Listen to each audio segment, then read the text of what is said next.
Assalamualaikum warahmatullahi wabarakatuh. Kami dari kelompok 6 akan mempresentasikan tugas tentang strategi rantai pasok dalam industri sepatu olahraga. Kita singkat saja pada PT Sport Indo. Next. Sebelum itu, izinkan kami memperkenalkan anggota kelompok. Dimulai dari saya, Sania Santoso dengan NPM 862. Saya Zendri Silvana dengan NPM 51. Saya Fendes Kimia dengan NPM 184. Saya Visin Arya Bisma, NPM 209. Nah, yang pertama ini ada gambaran dari struktur rantai pasok PT Sportindo. Bisa di next.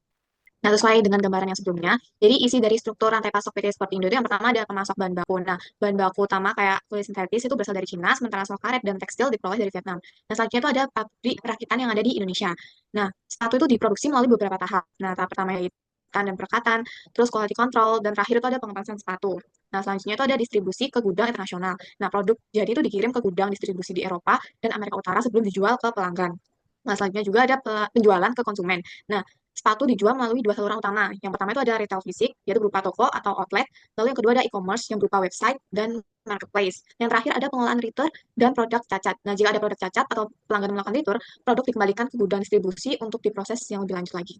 Boleh next. Nah, selanjutnya ini ada aliran material, informasi, dan keuangan dalam rantai pasok. Nah, yang pertama ada aliran material atau produk fisik. Nah, pemasok bahan baku mengirimkan material ke pabrik perakitan di Indonesia, lalu pabrik perakitan mengolah bahan baku menjadi sepatu jadi melalui berbagai tahapan produksi. Nah, terus produk jadi dikemas dan dikirim ke gudang internasional di Eropa dan Amerika Utara. Lalu gudang mendistribusikan produk ke toko retail dan e-commerce. Nah, konsumen menerima produk melalui pembelian di toko atau secara online. Nah, jika dari itu produk atau produk cacat dikembalikan ke gudang distribusi untuk diperbaiki atau bisa juga dimusnahkan. Lalu yang kedua ada aliran keuangan. Nah, konsumen itu bayar produk ke e-commerce atau retail setelah pembelian. Nah, e-commerce dan retail mentransfer pendapatan ke gudang distribusi sebagai hasil penjualan. Lalu gudang distribusi membayar biaya logistik dan produksi ke pabrik. Nah, pabrik membayar pemasok bahan baku untuk pengadaan material. Yang terakhir ada aliran informasi. Nah, pesanan bahan baku dikirim ke pemasok berdasarkan kebutuhan produksi, lalu produksi dikirim dari gudang ke pabrik untuk menentukan jumlah sepatu yang harus diproduksi.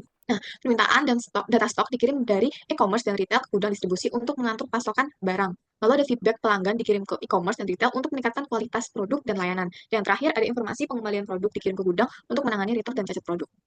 Baik, selanjutnya ada strategi supply chain. Jadi di sini ada dua ya. Yang pertama ada efisiensi supply chain dan responsif supply chain. Untuk yang efisien sendiri itu fokusnya pada pengoptimalan sumber daya yang tujuannya untuk meminimalkan biaya dan juga otomatis dapat meningkatkan profit. Strategi ini cocok untuk produk dengan permintaan yang stabil dan juga dapat diprediksi. Nah, selanjutnya itu ada yang responsif supply chain tadi, itu fokusnya lebih ke fleksibilitas dan juga kemampuan adaptasinya.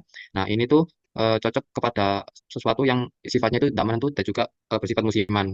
Nah, yang efisien tadi itu cocoknya untuk yang sepatu fungsional, sedangkan yang responsif itu cocok untuk sepatu inovatif. Next. Nah, strategi mana yang cocok? Nah, untuk yang fungsional tadi itu, kenapa pakai efisien itu tadi? Alasannya yang pertama yaitu permintaannya itu tergolong stabil dan juga bisa diprediksi. Soalnya ya itu nggak terpacu pada tren. Kemudian siklus hidup produknya itu panjang, nggak sering berubah. Nah, kemudian biayanya juga rendah. Biaya rendah ini didapat karena eh, produksinya itu banyak. Jadi dari PT itu bisa nego-nego harga gitu loh. Kalau produksinya banyak, bisa nego harga bisa lebih murah. Kalau udah bisa lebih murah, kita bisa bersaing dengan kompetitor di pasar. Yang selanjutnya itu permintaannya stabil dan juga ya itu tadi kompetisinya ketat. Kemudian yang inovatif sendiri kenapa cocoknya yang responsif? Alasannya soalnya permintaannya itu fluktuatif dan juga sulit diprediksi. Nah, bergantung banget sama tren yang terjadi. Kemudian siklus hidupnya pendek. Ya seperti yang kita tahu tren itu nggak ada yang tahu bisa bertahan sebulan, 2 bulan, atau mungkin beberapa minggu. Kemudian fokus pada kecepatan juga dan juga fleksibilitas. Nah, tren ini kan sifatnya cepat dan nggak menentu. Jadi otomatis kita dalam menggait pasar itu harus cepat ya. Kalau nggak nanti minat pelanggannya turun, kita buatnya telat, kita malah jadinya rugi atau dari PT-nya jadi rugi. Nah, dan juga desainnya itu modern dan juga terbatas ya karena trennya itu nggak lama jadi sifatnya terbatas. Nah, untuk mencapai strategi fit ini itu PT Indosport ini bisa menerapkan dua supply chain strategi yang tadi yaitu efisien dan juga responsif secara bersamaan. Ini soalnya menyesuaikan sama supply chain-nya sesuai dengan kategori masing-masing dari lini produk. Jadi kalau bisa jalan dua-duanya kenapa enggak gitu. Eh, untuk yang efisien sendiri itu hal yang bisa dilakukan yang pertama yaitu pakai produksi massal di pabrik Indonesia. Kemudian pemasoknya dari Cina dan Vietnam. Soalnya kalau di pabrik Indonesia itu murah. Kemudian kalau yang murahnya di pemasok itu ya di Cina dan juga di Vietnam. Kemudian itu manajemen pemasok jangka panjang untuk menjaga efisiensi bahan baku. Nah, ini tadi kayak misalnya kita bisa jaga hubungan sama pemasok, terus hubungannya itu baik, kita juga bisa ya kongsi-kongsi lah cari diskon gitu. Kemudian kita juga perlu melakukan pengendalian stok yang ketat untuk menghindari kelebihan persediaan. Ya, jadi kayak walaupun itu sifatnya stabil, kita juga nggak boleh sampai kelebihan stok lah. Kekurangan juga nggak baik juga. Kemudian, nah ini kirim produknya ke gudang global dengan rute logistik terencana. Ya, tujuannya kalau rencana ini kita juga ngambil rutenya yang terbaik, nggak terlalu lama, ya, biar kita spend duitnya itu juga nggak lebih itu. Jadi yang paling singkat, yang paling cepat, dan juga yang paling murah. Kemudian yang responsif ini, hal yang bisa dilakukan itu produksinya itu fleksibel mengikuti pasar. Misalnya kita juga PT-nya tuh nggak boleh terikat sama satu produsen, harus fleksibel gitu.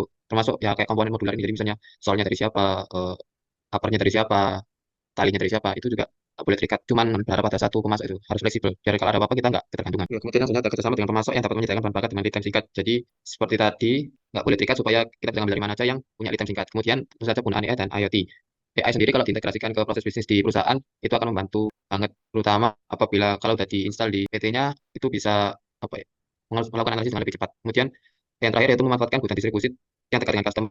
Tujuannya agar nggak perlu jauh-jauh untuk menjual produknya ke customer. Next. Selanjutnya setelah kita sudah tahu gambaran umum rantai pasok PT Sportindo dan strateginya, kita akan masuk ke analisis risiko dari rantai pasok PT Sportindo dan bagaimana strategi mitigasinya. Yang pertama adalah risiko gangguan pasokan bahan baku. Risiko yang pertama adalah ketergantungan pada pemasok Asia, yaitu China dan Vietnam.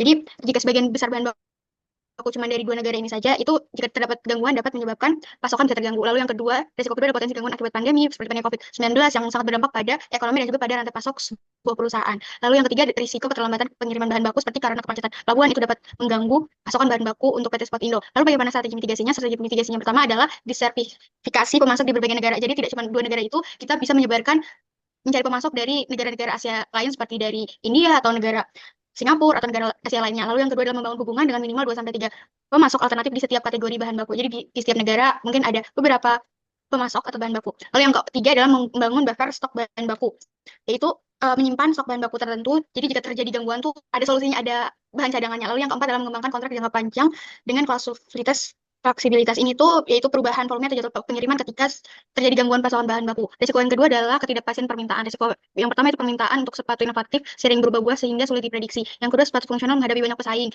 dan menyebabkan perusahaan harus bersaing dengan harga dan kualitas. Risiko ketiga, jika prediksi penjualan tidak akurat, bisa terjadi kelebihan stok produk tidak laku atau bahkan kekurangan stok dan pelanggan tidak bisa membelinya. Strategi mitigasinya itu menggunakan AI atau machine learning untuk menganalisis tren pasar dan memprediksi permintaan dari pengguna. Jadi ingin sepatu yang mana atau tren berdasarkan tren saat ini. Lalu yang kedua, menyesuaikan strategi rantai pasok dan untuk sepatu fungsional di efisiensi biaya dan produksi massal, dan kalau untuk sepatu inovatif pada produksi cepat sesuai tren yang ada di masyarakat. Lalu yang strategi ketiga itu meningkatkan fleksibilitas kapasitas produksi. Keempat adalah menerapkan just in time untuk sepatu inovatif guna menghindari kelebihan stok. Jadi jika stok terlalu banyak, produksi bisa menumpuk, dan jika stok sedikit, pelanggan bisa kecewa karena sepatu yang diinginkannya tidak ada dan bisa beralih ke kompetitor. Lalu risiko ketiga itu biaya produksi dan logistik. Risiko pertama adalah harga bahan baku terus naik dan menyebabkan biaya produksi semakin mahal. Risiko kedua, biaya pengiriman barang semakin tinggi karena kenaikan harga bahan bakar dan tarif logistik. Risiko yang ketiga itu keuntungan perusahaan semakin tertekan karena biaya produksi dan distribusi yang meningkat. Lalu strategi mitigasinya adalah yang pertama, bernegosiasi dengan pemasok untuk mendapatkan harga yang lebih stabil atau lebih murah. Lalu yang kedua, menggunakan teknologi untuk efisiensi produk dan mengurangi pemborosan. Ketiga ada mengoptimalkan rute. Jadi rute dari pemasok dan produksi itu dioptimalkan tidak terlalu jauh sehingga akan menghemat biaya. Lalu yang keempat strategi keempat adalah menganalisis lokasi produksi dan distribusi yang biayanya lebih rendah. Jadi kita pilih ini lokasi yang mana yang akan memakan biaya lebih rendah. Lalu strategi terakhir itu memantau dan mengevaluasi biaya untuk keputusan strategis yang tepat. Next. Selanjutnya adalah risiko dari segi geografis dan distribusi. Jadi PT Sport Indo ini bergantung pada gudang di Eropa dan Amerika. Nah, jika terjadi bencana, konflik atau kebijakan dapat menghambat distribusi. Yang kedua adalah masalah logistik global seperti misal keterlambatan pengiriman atau biaya cukai. Nah, ini bisa menyebabkan stok habis dan menurunkan kepuasan pelanggan karena pengiriman telat. Seperti itu. Lalu strateginya bagaimana? Yang pertama adalah menambah gudang di wilayah strategis untuk mengurangi ketergantungan pada satu wilayah. Jadi kita cari tahu nih negara-negara mana yang pembelinya tuh lebih banyak dan menambah gudangnya tuh di situ. Lalu yang kedua, mengembangkan jaringan dropshipping agar produk langsung dikirim ke pelanggan. Jadi pelanggan tidak akan menunggu terlalu lama. Lalu yang ketiga adalah bekerjasama dengan berbagai mitra logistik untuk memastikan distribusi terlancar. Lalu risiko terakhir yaitu dari segi teknologi dan inovasi. Risiko pertama, sepatu inovatif harus selalu diperbarui agar tidak ketinggalan tren. Dan yang kedua, biaya research and development-nya tentu akan tinggi dan akan membebani keuangan jika tidak dimulai dengan baik. Strateginya bagaimana? Yang pertama adalah membentuk tim R&D khusus yang mengembangkan teknologi dan desain agar produk tetap inovatif.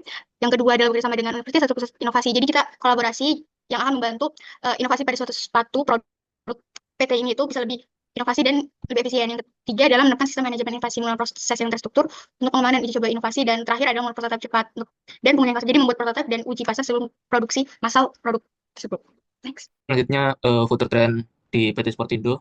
Namanya perusahaan pasti ada plan masa depan, tantangan di masa depan, dan tren yang menarik untuk dilakukan perusahaan tersebut untuk memenuhi produktivitas kepada pelanggan. Di era AI dan IoT, dan juga strategi-strategi yang sebelumnya sudah disebutkan, PT Sportindo dapat melakukan beberapa hal. Yang pertama ada prediksi permintaan pasar, kemudian ada otomatisasi produksi, kemudian optimasi manajemen stok, dan pemantauan kualitas produk, dan yang terakhir ada efisiensi logistik dan distribusi.